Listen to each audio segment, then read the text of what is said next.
Hey everyone, me Kevin here. There are some big changes on the horizon for crypto and Bitcoin. And a lot of this has to do, in my opinion, with the coming of a Bitcoin and crypto ETF. This is going to be huge for Bitcoin and crypto. And in this video, we're going to break down the pros, the cons, timeframes, and potential price action when we finally get a Bitcoin and crypto ETF. But first, we got to start at the bottom, and that's realizing that we've been trying to get a crypto or Bitcoin ETF since 2013. The SEC has been delaying or denying applications ever since when the Winklevoss twins first submitted for a Bitcoin ETF in 2013. And just this year, the SEC said, oh yeah, maybe we'll approve you in April. Oh, no. Never mind, we'll delay that. We'll deal with it on June 17th. And then just hours before the June 17th deadline in 2021, the SEC says, yeah, we need some more public comments on the potential for market manipulation. And thus, we have yet another delay for the Bitcoin or crypto ETFs. But folks, we've got a lot to understand and a lot to unpackage here regarding why we even need one, pros, cons, and all that, so let's get right into it. But first, let's break down some of the fundamentals. The easiest way to do this is by starting with some evidence from Bloomberg Intelligence. Bloomberg Intelligence was asked what is more likely in 2021, $100,000 for the price of Bitcoin or $20,000 for the price of Bitcoin. And so to help answer this question, they looked at the growth in the average annual price of Bitcoin, which is this pinkish line here, which we can see the growth in the annual price of Bitcoin has regularly been going up. This is obviously on a logarithmic scale, so that way we can actually see this trend on a chart here, and it's not just a parabolic move up. But what we're also going to be able to do is compare the volatility of Bitcoin on a 260-day average over the volatility of the S&P 500. And so anytime you get these peaks, these are massive periods of volatility over and above volatility in the S&P 500. And what we're noticing is more and more, specifically here in 2019 and 2020 to 21, we're noticing that the volatility of Bitcoin is much closer to the volatility of the S&P 500. The closer this ratio is to zero, the less volatile crypto is compared to the S&P 500. And this is where Bloomberg actually goes as far as saying we might see a transition from gold to Bitcoin, much like we saw a transition from horses to cars, from slow and old technology to better and faster technology that's able to serve the same purpose, getting us from point A to point B, or being a store of value, or transacting with currency, or whatever it may be. Now, what's interesting is since the inception of the Bloomberg Galaxy Crypto Index in August of 2017, which tracks cryptos at a rate of 30% Bitcoin, 30% Ethereum, 18.5% XRP, 9.3% Bitcoin Cash, 6.6% Litecoin, and so on, they track the prices of crypto. And what they did recently is they compared, well, wait a minute, if we just invested 20% of our money that we would ordinarily put into metals, like a Bloomberg All Metals Index, which is kind of like, it's got gold in there, obviously, right? So if we just took 20% of the money that we would ordinarily put into metals into the Bloomberg Galaxy Crypto Index, how would our returns have performed? And Bloomberg found that with just 20% in cryptos in a normal metal fund, the new combined index would actually outperform the NASDAQ 100 and do so with lower volatility. As long as you are rebalancing quarterly, in this example, they found that you would be up 170% versus closer to 140% for the NASDAQ. Now let that sink in for a moment. What they're saying is you could have invested in some of the biggest tech companies over the last 4 years, the biggest 100, or you could have just put 80% of your money into the Bloomberg All Metals Index and just had 20% of your money in crypto, and you would have outperformed the NASDAQ 100. So really, there's an argument that you have a bigger risk not investing in cryptocurrency than you do have a risk of losing your money investing in cryptocurrencies. Now, that's obviously very exciting for the crypto community, but it's really amazing because it's a sentiment that's spreading through Wall Street. And it also makes sense because when we start looking at populations, we see that more and more people are starting to feel more and more comfortable with cryptocurrencies. For example, the Financial Times just did some research and found that 2.3 million people in the United Kingdom now hold some form of crypto assets. That's up 25% from just last year. And only 38% of crypto users actually think cryptocurrencies are a gamble. That is down from almost half at 47% last year. So you're starting to see some major transitions in cryptocurrency fundamentals. And this starts becoming really important, especially when we start talking about a crypto ETF. We're also more recently starting to see crypto hodlers finally buy and pick up more and more crypto. And this is the first time we've started seeing more and more crypto being bought by Bitcoin hodlers since October. We've seen net changes to the downside in crypto. And just recently here in June 2021, we've actually finally started seeing a positive reading of Bitcoin hodlers adding to their positions with some of the recent price drops we have. The hodlers, in other words, are buying the dip. Okay, but now folks, let's understand that crypto is becoming more adopted. Wall Street, Bloomberg, is starting to look at crypto as a potential mix in with gold because the returns are amazing. And even if a small portion of your portfolio evaporated because accidentally some coin you bought just didn't do well, you'd still be better off having a balance of crypto or variety or diversity of crypto than not. And that's something that a crypto ETF can provide you. But a lot of folks still wonder, Kevin, I can just go buy Bitcoin. You could even, and I don't recommend this, but you could even swipe up on Robinhood and get Bitcoin, or at least the appearance of Bitcoin. Obviously, it's much easier to have a wallet or platform and go buy your Bitcoin there because then you could transfer it, you could transact with it. Obviously, all of the benefits that come with something like a MetaMask or BlockFi, whatever. So why then do we need a Bitcoin ETF or a crypto ETF? Let's talk about 6 big benefits, and then we'll get to some cons because there are some. But first, we got to hit our sponsor today, which is me. Check out the amazing programs that link down below, and if you use the coupon code in the description, you'll get 40% off the amazing programs down below on building your wealth with real estate investing, making YouTube videos, real estate sales, property management, stocks, and the psychology of money. You name it, we've got some amazing programs. The top 2, in case you're wondering, are stocks and the psychology of money and real estate investing, 0 to millionaire. All right, folks, number 1 reason why having a crypto or Bitcoin ETF is so functional is because number 1, it makes buying easier. An exchange eliminates the complexity of having to pick a brokerage and simplifies the process for people who might not be informed in terms of how to best buy cryptocurrency. It's kind of like a gateway for regular people who aren't super knowledgeable about crypto to get into crypto. Think about this. If you already have a Fidelity account or you already have a retirement account at TD Ameritrade or Schwab, whatever, then it'd be nice to just type in BTC and click buy and get some kind of exchange traded fund that basically tracks the price of Bitcoin. That's wonderful. That's awesome. It makes it way easier. Now, you could also go to like metkevin.com/BF and BlockFi will give you up to $250 when you sign up for a brokerage account with them so that you can buy your cryptocurrencies there. metkevin.com/BF, they'll give you up to $250 totally for free if you sign up, depending on how much money you deposit over there. But folks, think about it. It's so much easier to just use the existing brokerage you have. So that's the number 1 reason we have for crypto ETFs and a Bitcoin ETF being a really good idea.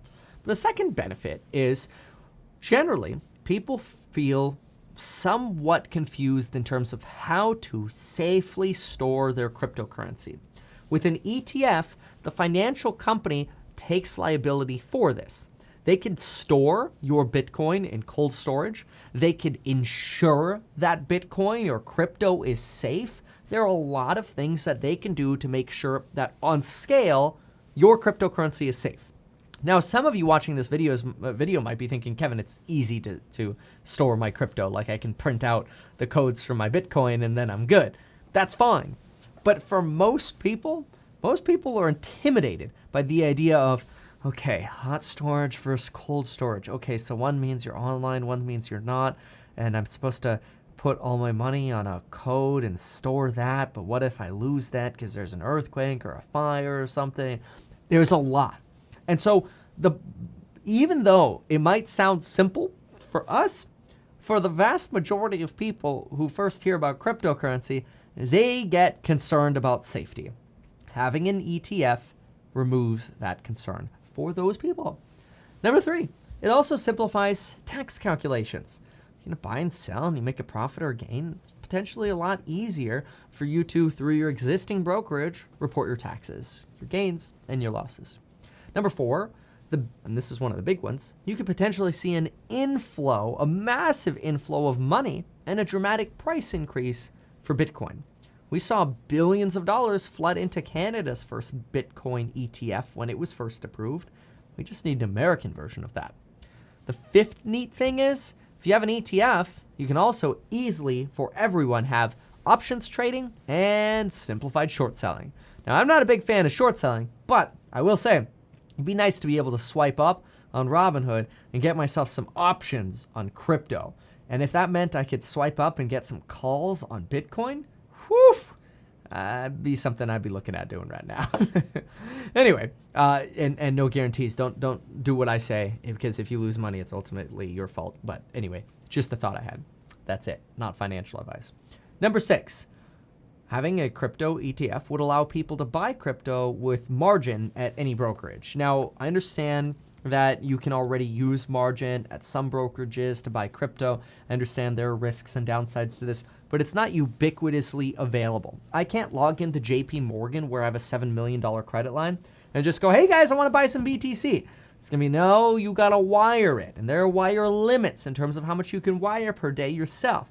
Oh, you're sending it to a crypto brokerages? Oh, well, okay, we're going to have to review this. It's a pain in the frickin' butt. So these are things to consider when we're thinking, wait a minute, you know, I mean, it would actually be kind of nice to have a crypto ETF. Now, there are some downsides, and we're going to touch on those because, well, you can't have positives without talking about the downsides. Now, the biggest downside of using an ETF is that, well, if you buy cryptocurrency in an ETF, you're not able to use it as a currency. You don't actually own the coin. You don't have the private key because you've got the convenience, but you just own shares of a fund. You don't actually own the coins themselves. So you now lose the functional ability of being able to transact with crypto, and you can't vote in any kind of rule-changing forks in that cryptocurrency. This also potentially leads to the consolidation of power to larger brokerages that create these funds. I mean, imagine if Vanguard has a swipe up for the BTCV or whatever, like Bitcoin Vanguard ETF, and all of a sudden Vanguard has all of our votes.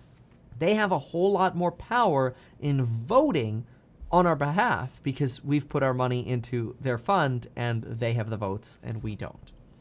So these are some pros and cons to consider. But right now we also have to consider, are we actually going to see a crypto or Bitcoin ETF? So we already know that the decision that was supposed to come here in June has been delayed again. The SEC wants more information. But the good news is this doesn't mean that it's not going to happen. We actually have a lot of signals that are very positive for a Bitcoin or crypto ETF coming.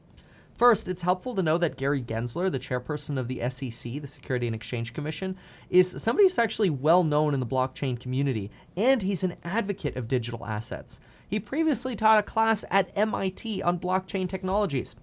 And Cathie Wood said in January that she doesn't believe we will see a Bitcoin ETF until its market cap hits $2 trillion. That would put Bitcoin somewhere around $110,000. But recently, she's been revising her opinion, saying, you know what, it can actually come way before $2 trillion.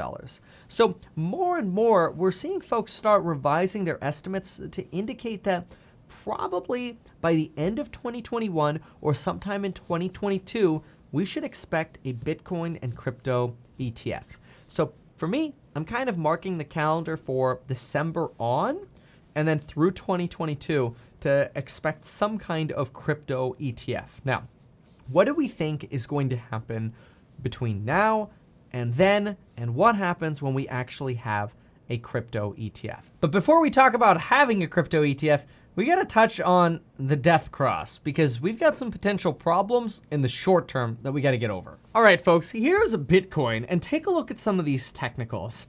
The death cross is when the 50-day moving average crosses the 200-day moving average. And look at this, folks. It's literally about to happen. Now, the death cross is usually an indicator of a price crash coming. In fact, previously when this has happened, in 2014 and in 2017 and in 2019, after a death cross, we literally saw Bitcoin drop anywhere between 55% and 71% after a death cross. Now, we don't actually expect Bitcoin to fall that much this time because we've got some pretty strong support levels beneath this death cross and where we sit now. Right now, the price of Bitcoin is sitting at $35,835 at the time of this recording. We do believe that we have support levels at about $32,000 and another one about $19,800. However, after that, we start zooming down closer to about the $10,000 levels, and I don't even have a line drawn that low. So hopefully we don't see any kind of madness like this. But we have also had folks like Michael Burry predict the large correction coming to cryptocurrencies specifically because of high leverage. But now, why would I be bringing up the death cross in this video? Well, because like it or not, technical traders watch the death cross. If the death cross happens and we end up falling to a lower level of support, we could potentially end up seeing volatility in the short term skyrocket. But in the long term, if we stabilize at either that 32K level or around that 20,000 level, and then slowly work our way back, those could end up being ideal moments for a crypto ETF because it would mean that we hit a very, very bearish technical and Bitcoin didn't evaporate. Bitcoin, as usual, survives again. It, as usual, prevails again. And that's what we expect to happen. We expect if there is any kind of fall in the prices of crypto, that crypto will slowly climb its way back up. And that slow ascent could be the perfect time to start a crypto ETF. Now, another thing that's neat about the crypto ETF, whether it's a crypto ETF or Bitcoin ETF, is that we might also see things like an Ethereum ETF. We've already had Ethereum ETFs filed for. Another thing this could paint a perfect opportunity for is the creation of multifaceted ETFs where we have an Ethereum ETF, a Bitcoin ETF, or an ETF that has a mix of Ethereum and Bitcoin and other coins, which actually provides more liquidity and potential, more of a price positive or positive price action push for those other coins. We have already started seeing some amazing price action in Ethereum, for example. And this could be accelerated by an ETF, which is very good for Ethereum. Consider this. When we overlay the Bitcoin market cap with the Ethereum market cap as a percentage of total market share of the crypto markets, we see that Bitcoin's total percentage has actually fallen, while Ethereum, the white line's total percentage, has risen. Ethereum's percentage going as high as about 23%, and Bitcoin's percentage of market cap going from a high of almost 80% of the market to right now sitting around 42% of the market. And in my opinion, crypto ETFs will just help accelerate these trends of giving more power to more versatile cryptocurrencies. I think a crypto ETF and Bitcoin ETF are going to be phenomenal, both for Bitcoin, for Ethereum, and for other coins. This is wonderful. However, we do have another risk. Another risk is the fact that we know pretty openly that celebrities are getting paid big dollars for promoting random altcoins. Like, consider Kim Kardashian, who is paid to promote Ethereum Max on her Instagram, or Floyd Mayweather, who promoted Ethereum Max, or other influencers who took sponsorships from Gemini. Now, it's totally possible that these are just straight legitimate sponsorships. But one of the risks is there are a lot of people who know nothing about cryptocurrency. And this is a double-sided risk. Today, people might not know anything about cryptocurrencies, but see Ethereum Max, be intrigued, but then find it too complicated to invest or invest in something they're clueless about and then lose money, which might jade them against the entire crypto market. Whereas if we had crypto ETFs, it's entirely possible that people could buy a crypto ETF that maybe includes one of these sponsored coins. Like maybe there's a crypto ETF that includes Ethereum Max, but it also gives you a bigger exposure to Bitcoin and Ethereum and a smaller exposure to something like Ethereum Max. Now, this is no slam on Ethereum Max. I've got no qualms and I've got no commentary on this other than to say that crypto ETFs will probably make it a lot easier for many different folks to get involved in cryptocurrencies. And to me, a crypto ETF is exactly the kind of mass market catalyst that we need to push crypto to the next level. That is, big prices, rocket ship to the moon. No guarantees, could end up being temporary, but honestly, I think this is exactly what we need. Now, of course, there are endless other issues to deal with, such as El Salvador and the World Bank and the IMF being concerned about crypto regulation, being concerned about crime, the mining ban of cryptocurrencies in China. We've got hedge funds looking at cryptocurrency more as an offset to gold. We've got hedge funds shorting cryptocurrencies because lately, well, it's been making money. And we've got a death cross on the calendar. To me, we have a ton of FUD between now and big potential for crypto. But in my opinion, my time frame for crypto is starting at the end of this year. I'm getting really excited for 2022 for crypto. And I'm looking at this death cross on a daily basis, because if I see an opportunity here to dive in, I'm going to take my opportunity. I'm going to go pick up some coin, because I think over the next few years, we're going to see an explosion in valuations thanks to these ETFs. There's a lot of crap between here and there, but I'm really excited about tracking all of this. And if you found this helpful and you want more crypto content, make sure to hit that subscribe button. It sends me a signal that you like this kind of content, that you want more of this, and I'm super excited to provide it for you. Thanks so much for watching, and we'll see you in the next one.